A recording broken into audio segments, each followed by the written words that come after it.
Hello everyone, are you ready for our next chapter on the BFG, the Big Friendly Giant by Roald Dahl?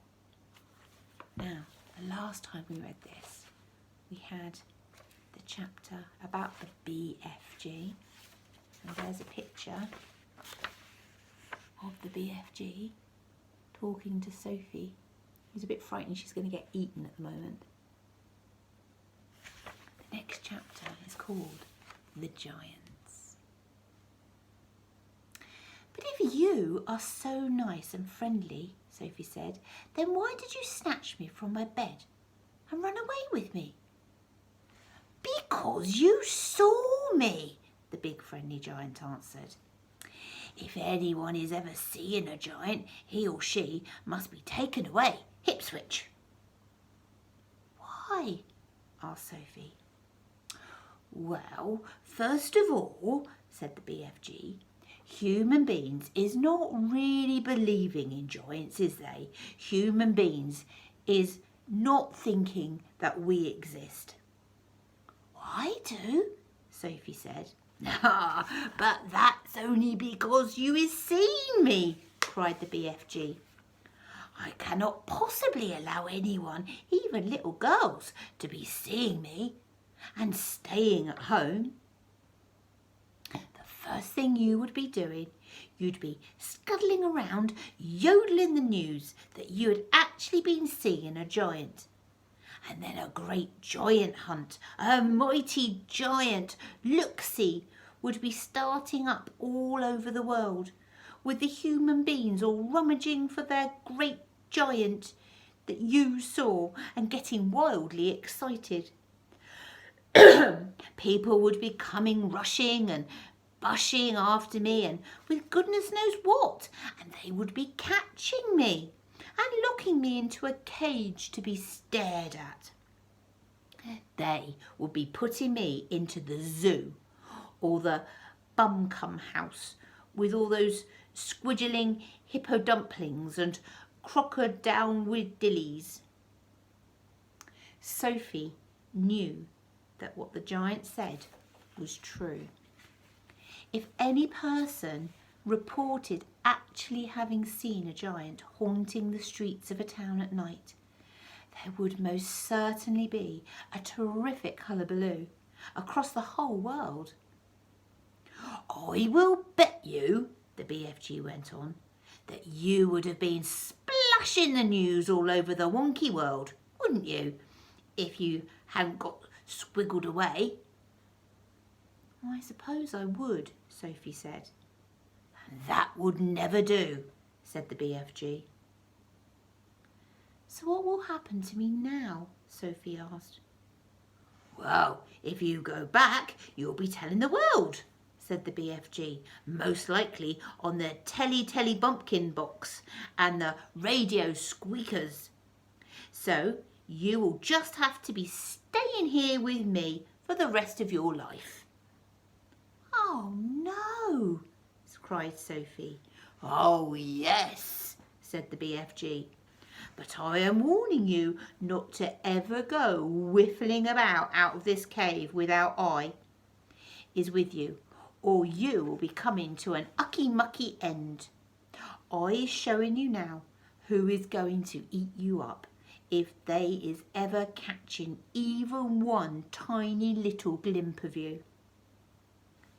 The Big Friendly Giant picked Sophie off the table and carried her over to the cave entrance.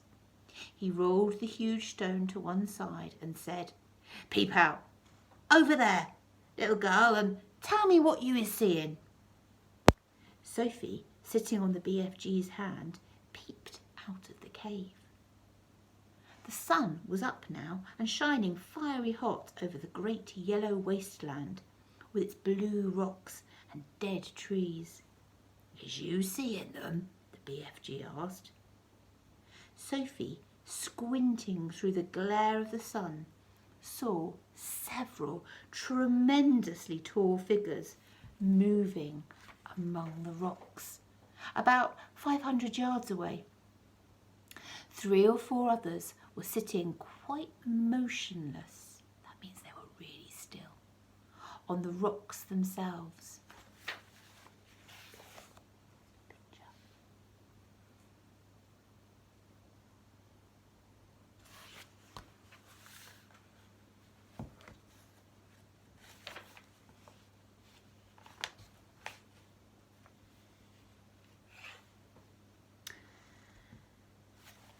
hang on, there we go. This is giant country, the BFG said. Those is all giants, every one. It was a brain-boggling sight.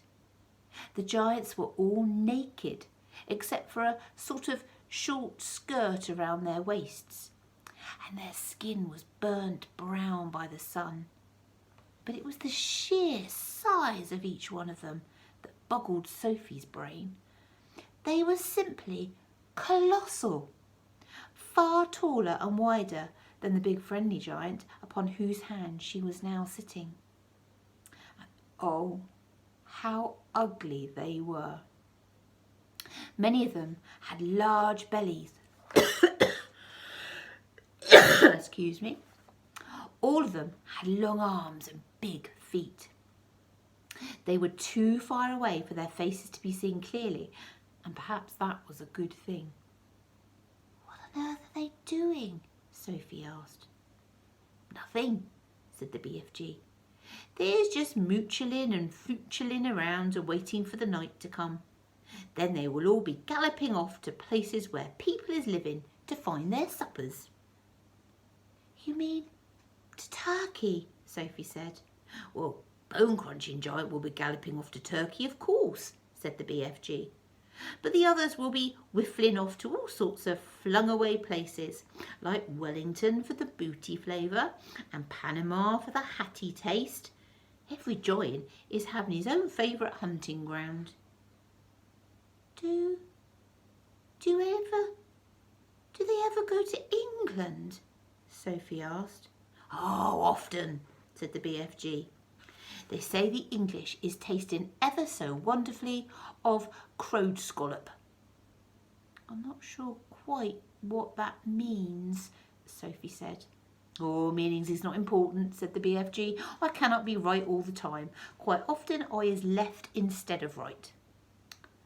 And are all those beastly giants over there really going off again tonight to eat people? Sophie added. All of them is guzzling human beings every night, the BFG answered. All of them excepting me. That is why you will be coming to an ucky-mucky end if any of them should ever be getting his gogglers upon you. You would be swallowed up like a piece of frumpkin pie, all in one dollop. But eating people is horrible, Sophie cried. It's frightful. Why doesn't someone stop them? And who, please is going to be stopping them? Asked the BFG.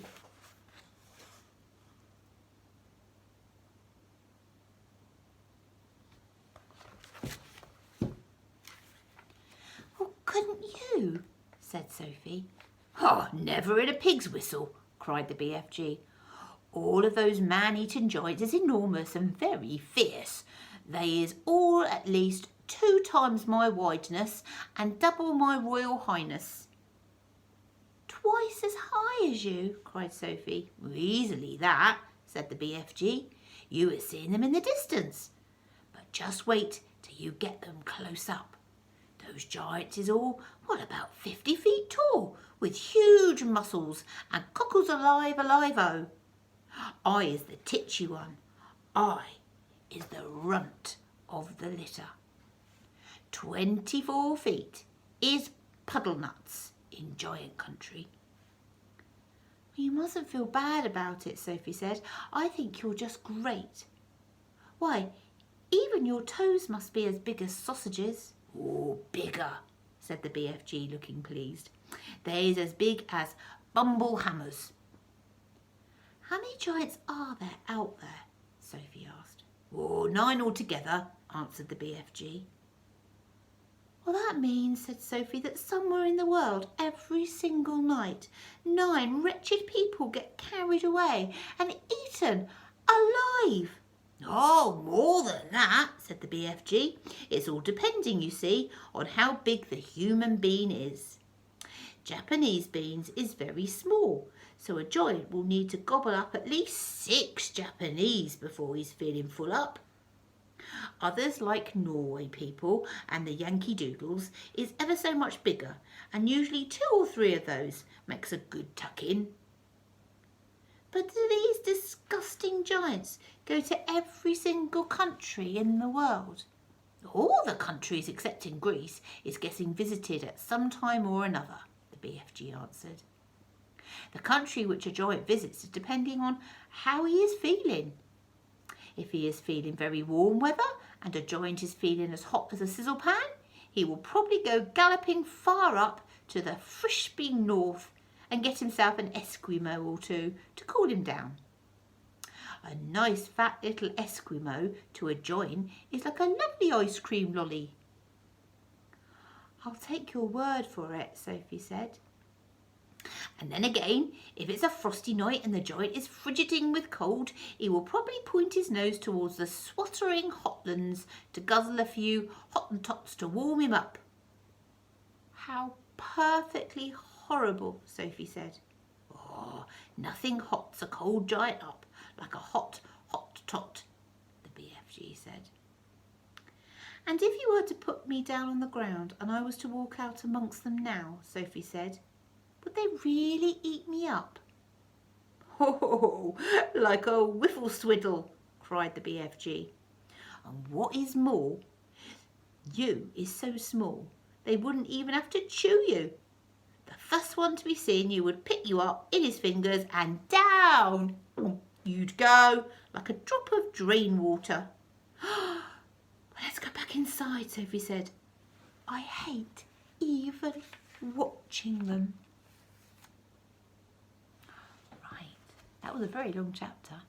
The next one's called The Marvellous Ears. Take care, everybody. Bye.